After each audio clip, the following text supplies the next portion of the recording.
जय झूलेलाल। मुझो नालो रेशमा टहलियानी है।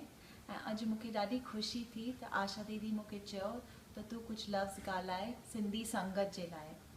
तो मां तव्हांखे ॿुधाइण थी चाहियां तो जॾहिं भी मां पंहिंजी मम्मी सां फ़ोन ते ॻाल्हाईंदी आहियां इंडिया में ऐं उहा सिंधी में असीं ॻाल्हाईंदा आहियूं पाण में, तो मूंखे ॾाढी ख़ुशी ईंदी आहे। मूंखे ईअं लॻंदो आहे त मां पंहिंजे क़ौम जे तमामु वेझो आहियां।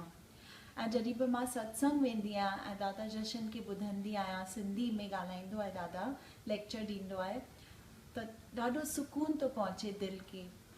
त मूंखे रुगो हिकिड़ो अफ़सोस आहे त मूं पंहिंजे ॿिन्ही ॿारनि खे, मूंखे 2 पुट आहिनि, हिकिड़ो 19 सालनि जो आहे ऐं ॿियो 12 सालनि जो आहे, त ॿिन्ही खे मूं सिंधी न सेखारी।